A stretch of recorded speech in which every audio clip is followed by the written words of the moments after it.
On est parti pour une nouvelle vidéo. C'est la troisième étape de toute stratégie globale en marketing digital, analyser les résultats. Donc pour pouvoir analyser les résultats, on doit mettre en place certains outils de tracking qui vont te permettre de suivre les performances de ton site web. Tu vas pouvoir notamment savoir de quel lieu vient l'internaute, comment il est arrivé sur ton site web, quel est son âge moyen, quelle page est la plus populaire, le nombre de visiteurs par mois, encore le temps passé sur chaque page. Tu vas voir, il y a énormément de données que tu vas pouvoir analyser sur les internautes. Toutes ces données, elles vont pouvoir te servir à connaître les points forts et les points faibles de ton site web. Tu pourras alors corriger ce qui ne va pas et te concentrer sur les points forts. Tu verras que ça va être aussi un formidable moyen de mieux définir ton persona et de rester motivé tout en admirant ton compteur de visite qui va augmenter chaque mois. On va donc installer 3 outils qui sont gratuits sur ton site web. 2 outils fournis par Google, un outil fourni par Facebook, Google Analytics, Google Search Console et le Pixel Facebook. Le premier outil, c'est l'outil numéro 1 pour suivre les performances de ton site web.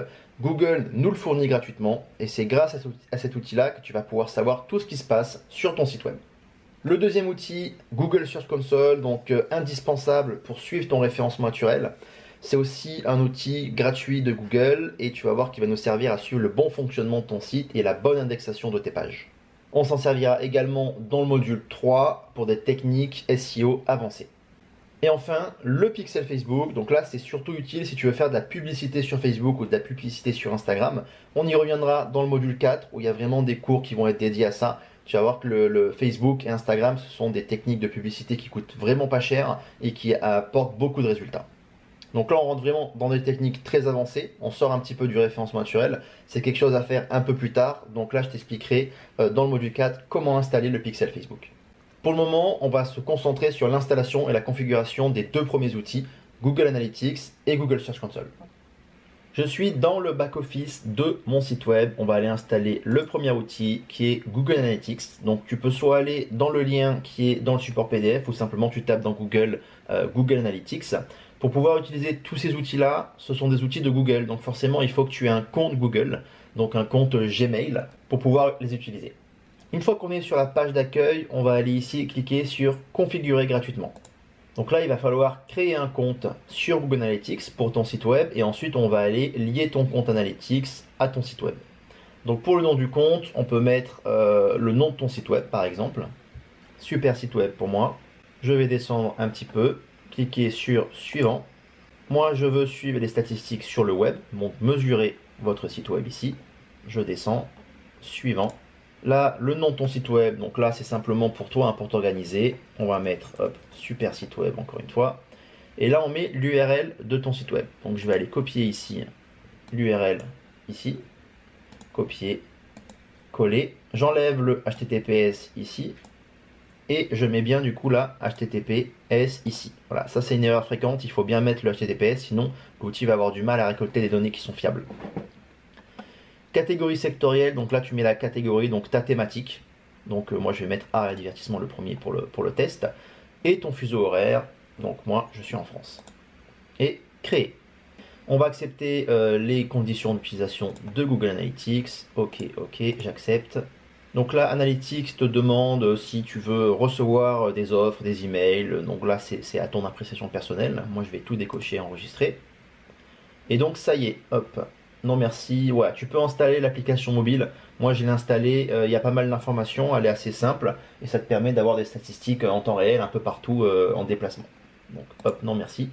Et là ça y est, ton compte est enregistré. Maintenant il va falloir le lier via ce petit bout de code qui est ici à ton site web. Donc là tu vas aller copier ce petit code, hop, copier. On va retourner dans le back office et on va aller dans réglages et on avait installé le plugin Tracking Code Manager. Donc je clique dessus, je vais aller mettre Add New Script. Et donc pour rappel, ce plugin te permet d'installer des bouts de code directement sur ton site web sans passer par le FTP, sans passer par le code directement du site web. Donc c'est très facile et ça prend 5 minutes. Donc le nom c'est Google Analytics. Et là je vais copier à la première ligne le petit bout de code qu'on m'a donné.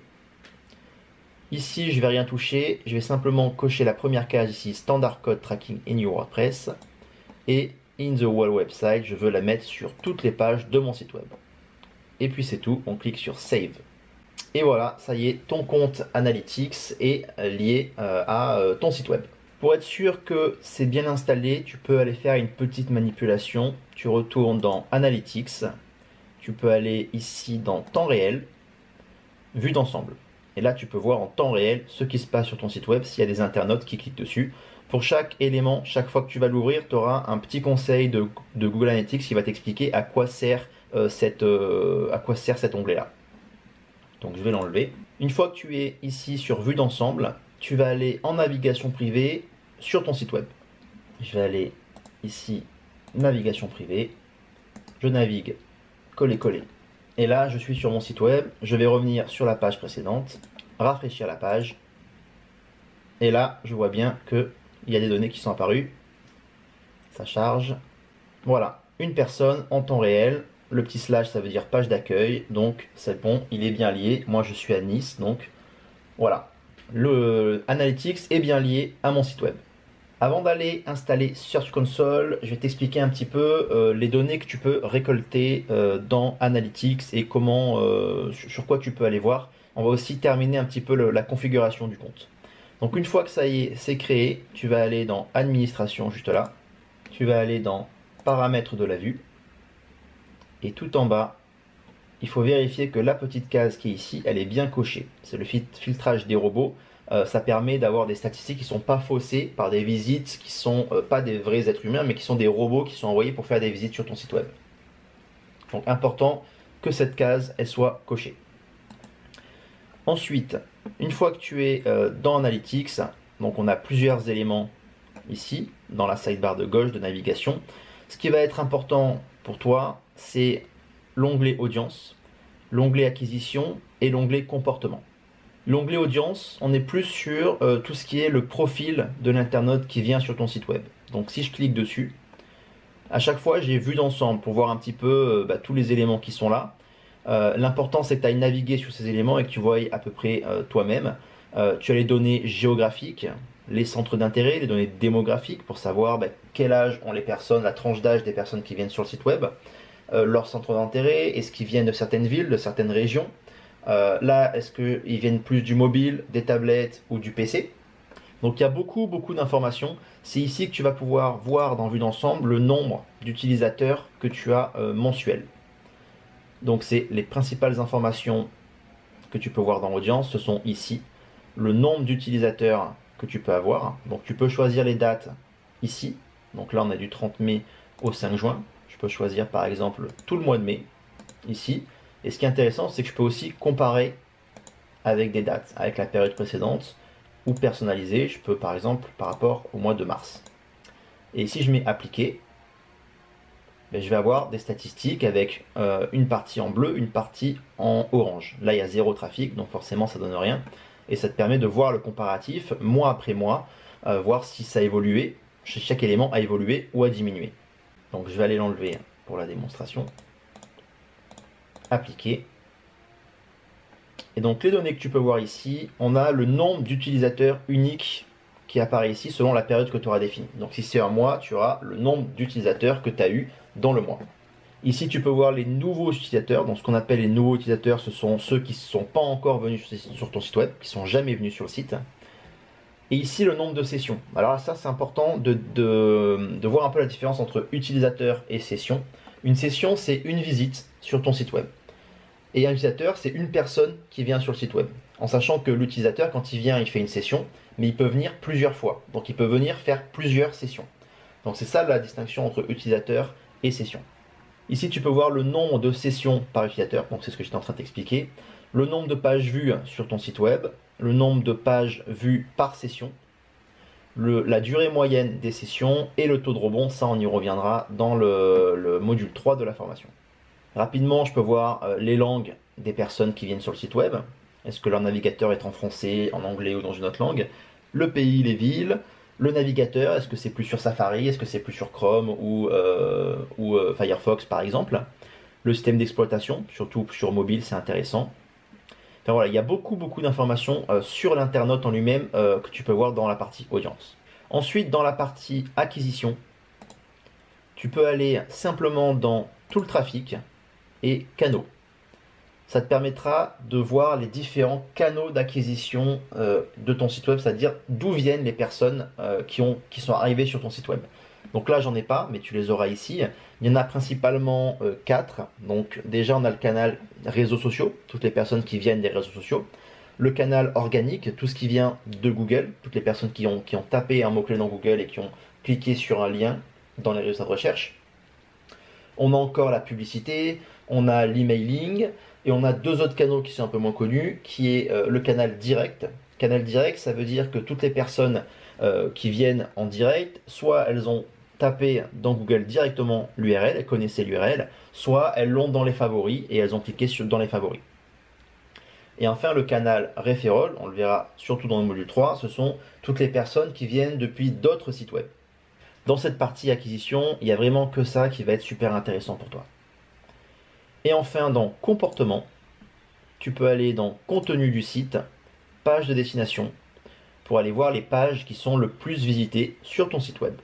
Je te laisserai un petit peu regarder tous les éléments de Google Analytics, mais ce sont principalement, tout ce que je viens de te montrer là, c'est les principales données que tu peux récolter qui vont être intéressantes pour toi sur le long terme.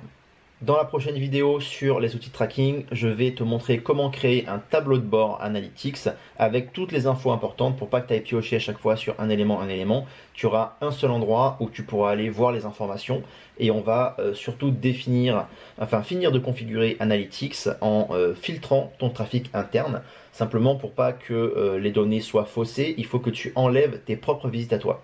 Parce que vu que toi, tu vas aller très souvent sur ton site web, si les visites sont comptabilisées, ça va fausser les données. Donc il faut qu'on enlève tes propres visites, et ça on le voit dans la vidéo suivante.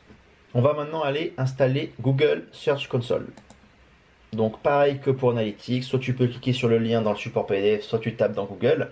Tu vas arriver sur cette page. On va aller cliquer ici, ajouter la propriété. Ajouter la propriété. Et là, tu vas mettre ton URL ici dans préfixe de l'URL. Donc, je vais aller reprendre l'URL qui est là. Préfixe de l'URL. Hop. Et je vais continuer.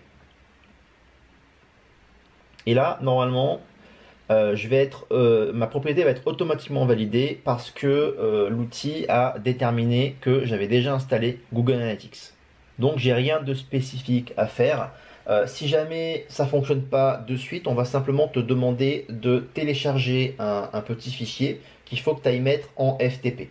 Donc si jamais tu peux me contacter si tu ne te souviens pas comment on fait, c'est comme le fichier robot.txt, il faut que tu ailles télécharger ce fichier, que tu le mettes à la racine du site web, au même niveau que le robot.txt, dans le dossier www, et ensuite tu cliques sur valider, et normalement il n'y a aucun souci, ça marchera. Et je vais cliquer sur accéder à la propriété. Ici aussi, pour chaque élément où tu vas cliquer, tu vas avoir un petit tutoriel pour t'expliquer tout ça. Donc nous, hop, ça, on va l'enlever. Si je peux l'enlever, hop, ok, voilà, ça marche. Là, il faut attendre un petit peu, 3-4 jours, que Google récolte un petit peu des données sur ton site web. Pour le moment, ça va pas être super utile d'être sur Google Search Console. On le verra surtout dans le module 3 parce qu'il faut déjà que ton site web ait un petit peu d'existence, un petit peu de vécu pour que ça puisse être utile. Mais on va surtout s'en servir pour voir un petit peu ici les performances en référencement naturel de ton site web. Est-ce que toutes les pages, elles sont bien indexées? On va pouvoir même en supprimer et on va pouvoir lui envoyer surtout ici un sitemaps, donc j'y reviendrai dans le module suivant, un plan du site web pour que Google connaisse déjà à l'avance toutes les pages de ton site web. Ça lui permettra de faciliter la navigation sur ton site web. Donc pour Search Console, dans tous les cas, j'y reviendrai, il n'y a pas de souci, il est installé, il fait le job tout seul, on y reviendra. Il y a une dernière petite étape qu'on va faire, c'est on va aller lier Analytics à Search Console. Donc on va retourner dans Administration. Ça va être utile pour que tu puisses voir quelques données de Search Console directement dans Analytics. Pour pas que tu ailles voir 2 outils, tu pourras aller voir en une page toutes les données des 2 outils.